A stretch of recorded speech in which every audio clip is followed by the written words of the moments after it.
Well, hello again. Good to see you once again. Today I wanted to do something just a little bit different, something off topic, a little bit of fun, and we'll go back to the normal subjects, of this channel next time round. But for today, I wanted to take you on a little bit of an adventure through some old PC games.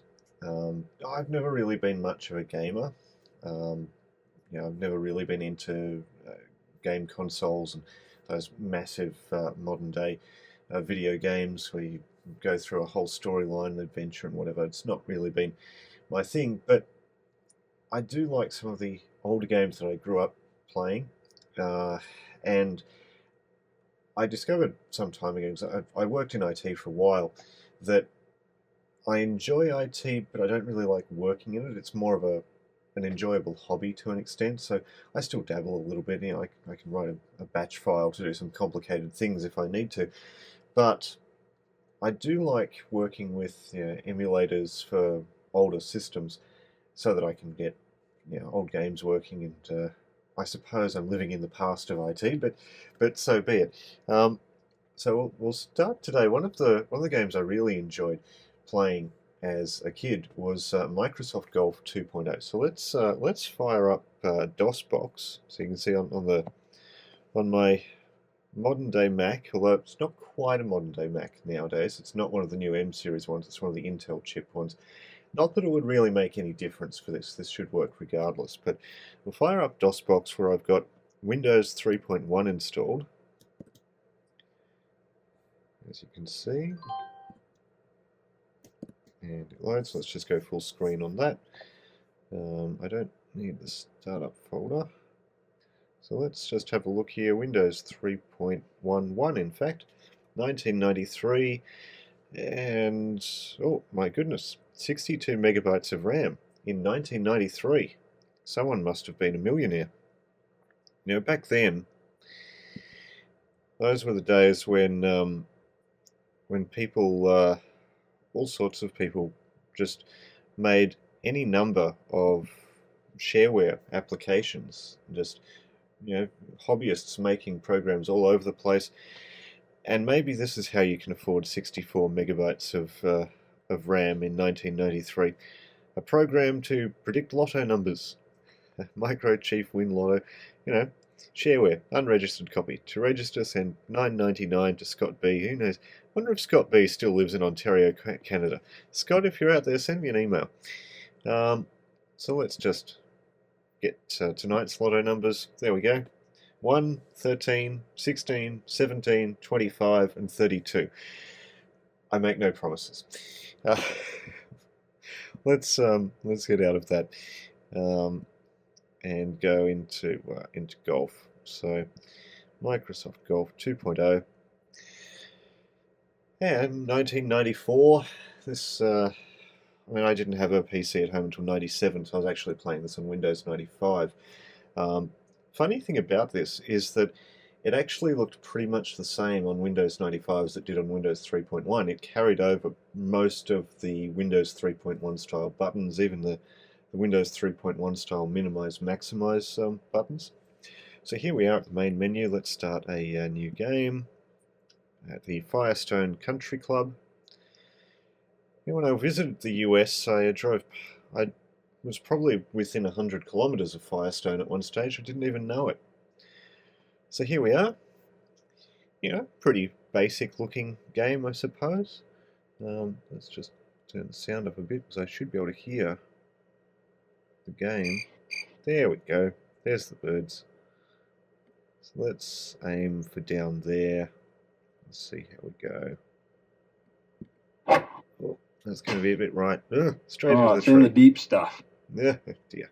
Straight into the tree. Sometimes Microsoft Golf will pop up a message telling me, "I think you need help with your with taking shots. Do you want to practice? Do you want to learn it?" Yeah, no, I'm just not very good at it. It's fine. So let's see. Let's aim for a little bit over there. So sweet. Yeah, okay, that was a bit too far to the left. But it's pretty simple little game. Good fun. Let's actually go with the Let's go with a different club for that. It's was a bit right, a bit too far probably. Hey, there we go. Golfers detected that you may be having trouble with your swing. No, it's just the kickback on this one's a little bit faster than it is in some others. So no, I don't need help with my swing, but thank you. Let's continue. Okay, that's not a bad spot. Okay, we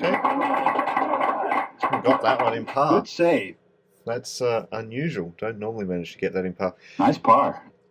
Thank you. So I just take you over to the top view here. So you can see most of the course here. I used to enjoy going for little tours of the golf course. You know, there's a country club there, bounce the ball off that, or sometimes around the edges of the map you could land the ball somewhere where the game couldn't quite render and you could hit the ball around some places that it couldn't quite render. Or, you know, bounce the ball along cart paths. I think I managed to get 20 over par once. Sorry, not 20, not 200 over par once when I went for a tour of the golf course of an afternoon. So that was fun. So I enjoyed that game. No, we won't worry about saving that. Later on, we got Microsoft Golf 98. Now, that was quite an advancement on this one. We'll get to that shortly. But let's see. If you've just done a 200 over par tour of the golf course, you and your caddy might need some lunch. So let's visit the diner where they have a cash register. Now, Dale Harris is still maintaining this software. I don't know if he's doing many updates to it, but he still has a Facebook page where he writes some interesting observations of people's support requests and just mundane things around the house. It's quite interesting, actually. I do enjoy reading Dale's updates. So let's go in. Okay, so let's see. You and your caddy want some lunch. So let's see. You might have bacon and egg toasted sandwich. I have one of those. Your caddy's having a sardine quiche. I used to enjoy sardine quiche as a kid.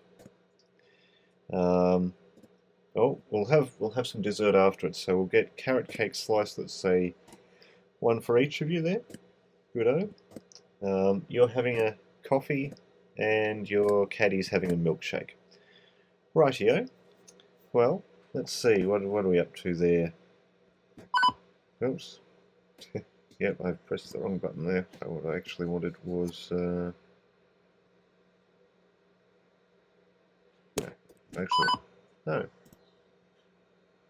Oh, I haven't entered the milkshake yet. That's why. There we go.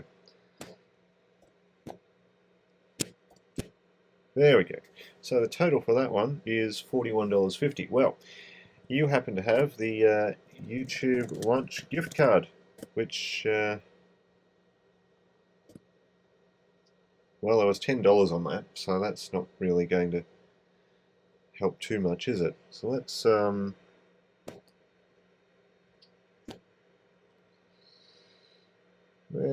do.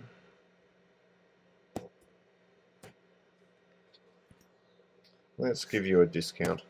I like you. Let's give you a $30 discount. Oh, no, I don't want to take $30 off everything. Oh dear, that would be interesting. Let's just give you a $30 discount. There we go. So now you're worth $11.50. That's $20 note. There you go. Your change is $8.50. Enjoy your lunch. I did go to use this at one stage when I was occasionally having to invoice, but I didn't invoice enough to make it worthwhile. So not really all that exciting, but I do enjoy. As a kid, I was fascinated with cash registers for some reason, so I did enjoy playing around with that sometimes. So let's move on to Windows 98, and again, we'll go full screen on that if we can. hard way. There we go, let's go full screen there.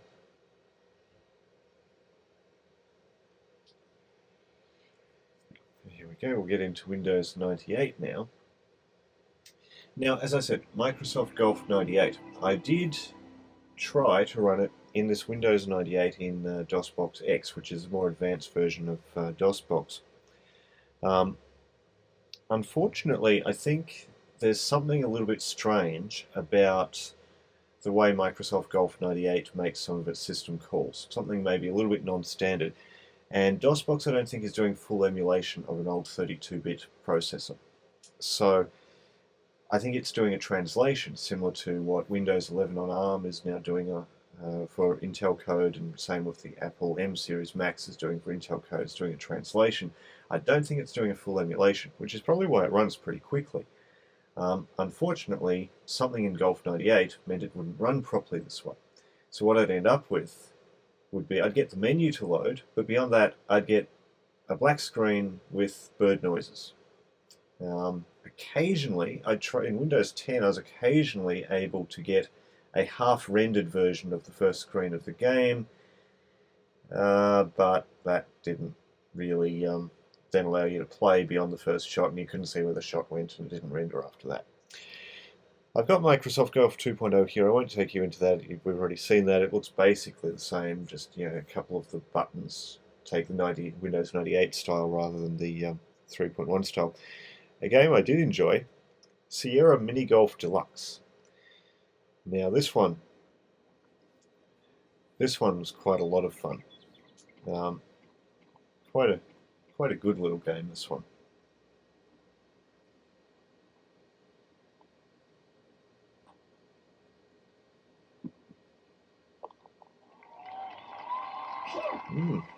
A good shot. So let's just move on into the menu. Now I'll take you to a specific hole. Where's the moon base here? Moon base might be front 9, I think. Where's the Deluxe 9? I don't know, it's somewhere here. Oh, I'm not seeing it. It's here somewhere, I don't know where. Oh, there it is, right there. The moon base on the back 9. So let's... So this is this game had quite a few strange things going on. Moon base hole. 3 shots earns par. Try to catch bus number 3. Alright, so let's... Or hit it through the arrival gate. So let's see if we can catch bus number 3. Nope. Hey! Oops. We're working down here. Ball's in the hole. And gets thrown back out, sends you back over there. Oh well. It's all sorts of weird obstacles. Oh, I'm in the hole again. Hey! We're working down here. Alright. All sorts of weird obstacles. So let's hit. Oh. Hey! We're working down here. Trying to catch one of the buses, it'll take you to somewhere, so let's just try and hit it over here without getting in the hole. Okay. Oops, just missed the entry to the strange bus terminal.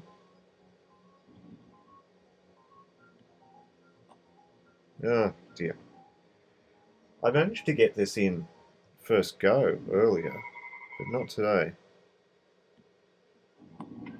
Oh dear. This is not going well. I end up in some really awkward spots. Alright, that might be a better angle for at least getting it into the doorway. There we go. Let's see which bus we've managed to catch. Oh, we got bus number 3.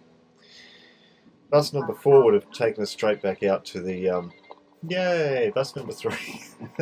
Bus number 4 would have put us back where we started. 6 over par, yay. there's little things, that little almost that little thing just next to the hole that you saw there.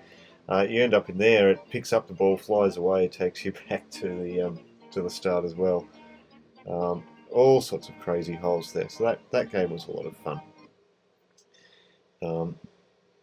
So enjoyed that. And it's fun to have that in there, to be able to play that occasionally. If we go away from golf for a moment, in Sheepshaver, I have an old PowerPC Mac being emulated, running Mac OS 9. There's a game in here that I wanted to show you. Now, this is one that was on the computers in my primary school, and it was a fun little game as well. I enjoyed playing it quite a bit. I don't know why I password protected that. Just no good reason. So let's just have a quick look and see where we are here. There you go, Mac OS 9, 1999. So that's good. So let's just go into the applications. Outnumbered. Now this was a maths game for kids. Yeah, we'll go 256 colours. It was designed for a much smaller screen resolution, as you can see, than what I've got it set to. Now that I've taken over the Shady Glen TV station, I'm sure that pesky super solver will try to take it back. So I'm going to hide in one of the rooms, Telly, and only you will know which one I'll be in. If you forget where to find me, you can match these picture clues to the ones you'll get in the rooms after you solve a math challenge. But be careful. If the super solver zaps you with the remote control and then answers your drill questions, you will be forced to reveal the clues. Then the super solver could use the decoder to find the room. So you get the idea.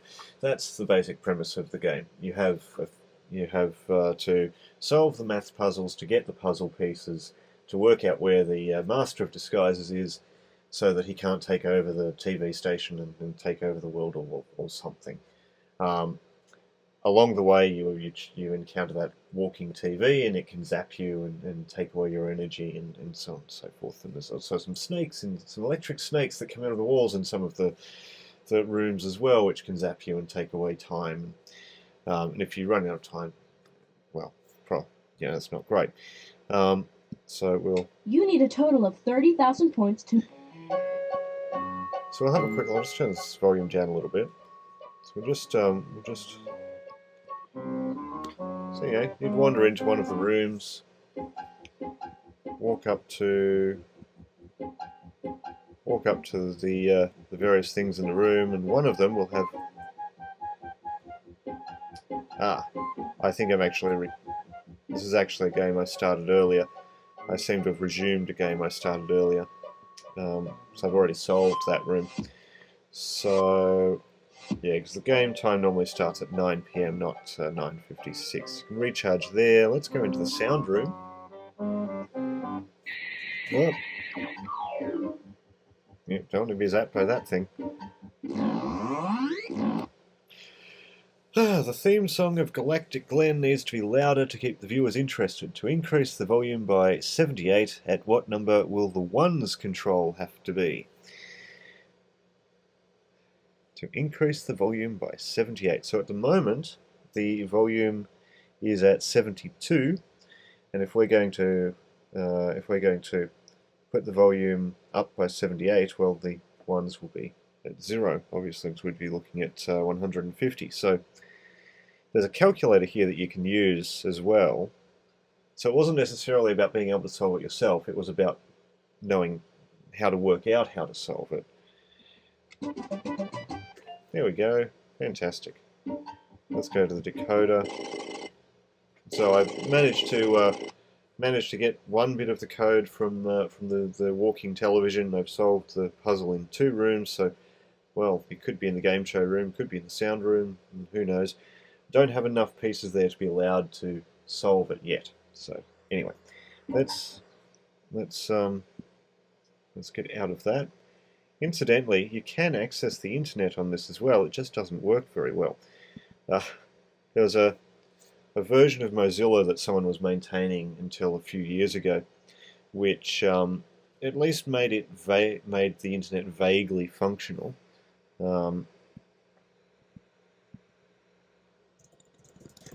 But you can't really access most modern websites. You know, Google looks almost right. You can't access most modern websites because the security protocols have changed in that time. I did set up this with a workaround for that. You can install a little Unix subsystem with a little proxy in there that handles the secure connections.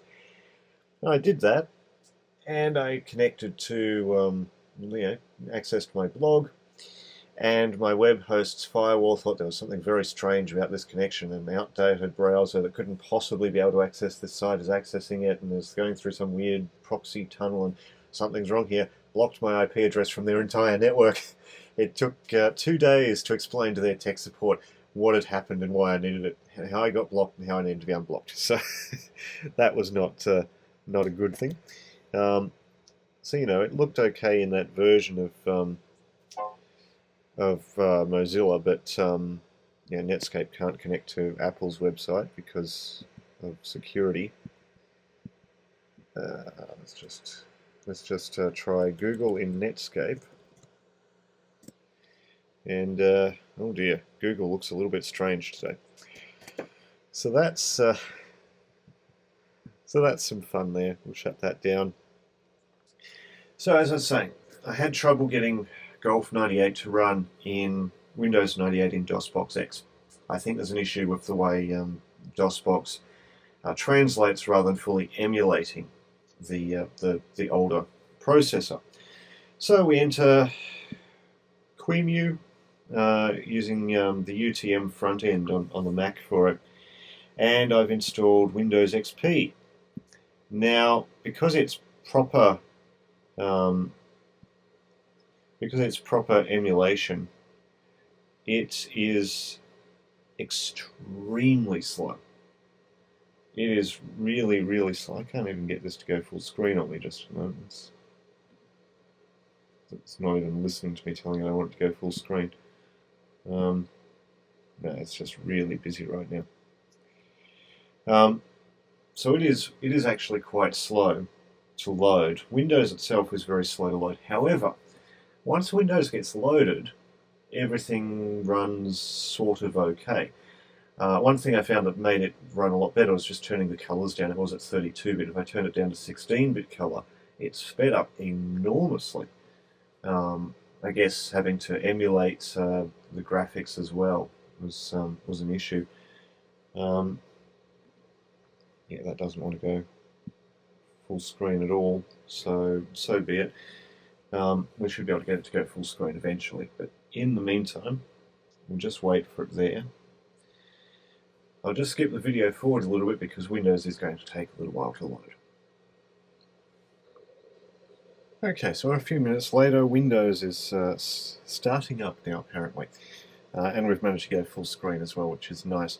When I installed Windows XP in this emulated environment, it took about 8 hours. It was excruciatingly slow, and the whole time the Windows setup estimated time until the completion was something like 20 minutes. So no, it's not going to take 20 minutes. It took a lot longer than 20 minutes. It got there though, and as I say, Windows itself getting going is slow, but once it does get going, it's okay. So now we're at the welcome screen. That's a good sign. I would have expected to see the desktop there. Ah, there we go. There's the desktop. Slowly loading, but there we go. So that's good news. It'll probably tell me that it thinks that I'm vulnerable because I don't have antivirus installed and whatever in a moment, but so be it. You can see it's a little bit slow to respond while it's still getting going. There we go. Keep your computer up to date, and we won't worry about doing Windows Update there, but thank you. Oh, antivirus software not installed, oh dear. Alright, let's go to Golf 98. Now in Dosbox, I was certainly able to get this far. I was able to get as far as the main menu, but beyond that, really didn't get anywhere at all. Just get rid of this balloon. In Windows XP, again, it takes a few moments to load because it's a rather slow emulated environment, but once it loads, the game is actually quite playable.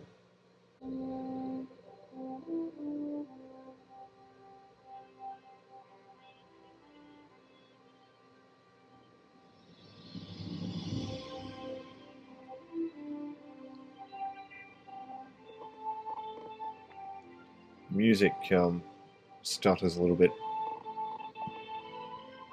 at times when you're moving the mouse and have animations going. So let's start at Teeth of the Dog, which is the default course.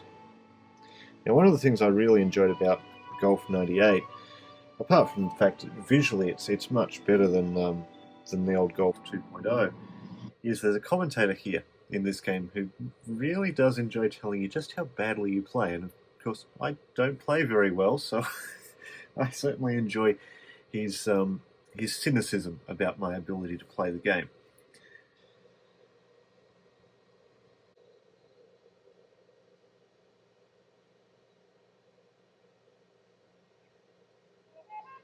Teeth of the Dog opens gently with a 401-yard par 4 first hole. Off the tee, you'll want to pay attention to the bunkers on the right side of the fairway.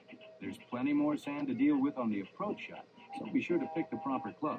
Ball hit over the green will leave a difficult pitch.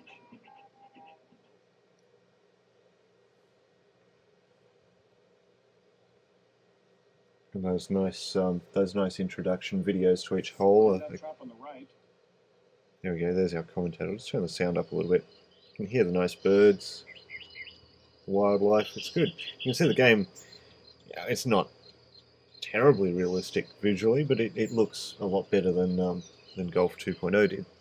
So let's aim for over here to start with. The pole graphic doesn't seem to work in this, but that's alright.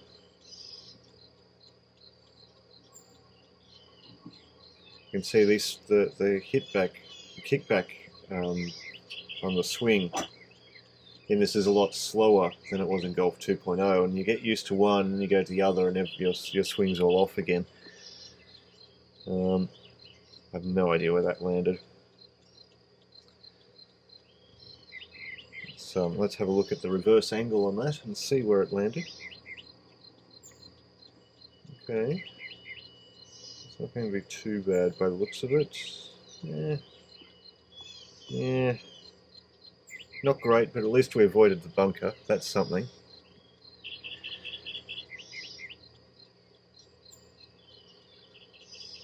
Alright.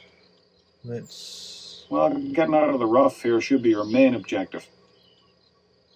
True. We'll try to aim to sort of towards the right of the green here, I think. It's a little bit too strong, that shot as well.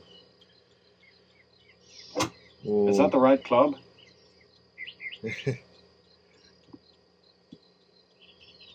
Not bad, not good, but not too bad.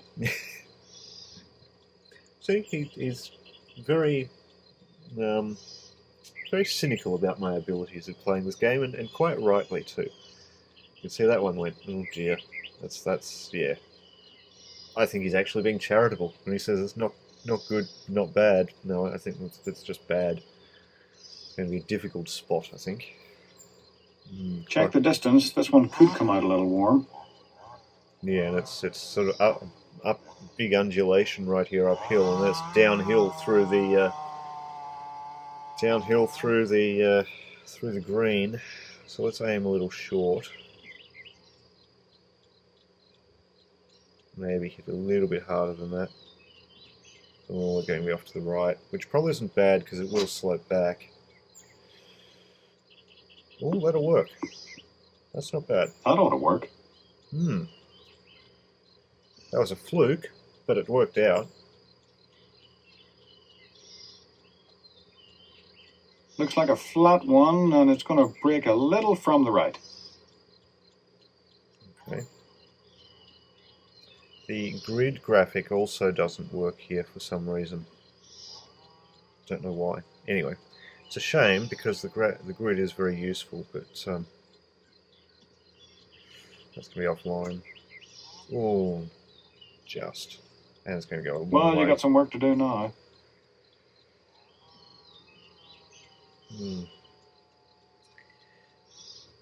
This one should break to the right as it rolls down this hill. Okay.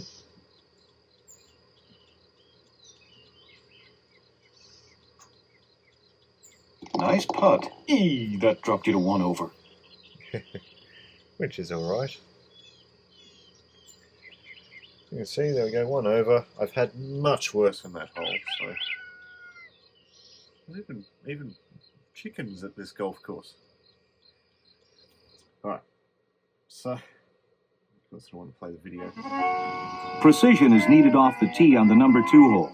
Avoid the sand on the left side of this 378. Yep, we'll click to make that go away. Let's just get out of the game. Assuming we can. You can reach that sand on the left. There we go. No, I won't worry about saving the game. So that's a little bit of golf fun. I hope you enjoyed it. A little bit of a diversion, which, you know, some games I enjoy. You might have seen there's a Monopoly game in there as well on the Windows 98 installation, but it'll take a bit too long to go through that today, but maybe another time. Anyway, next video we'll be back on topic. Until then, take care, happy punting, see you again soon.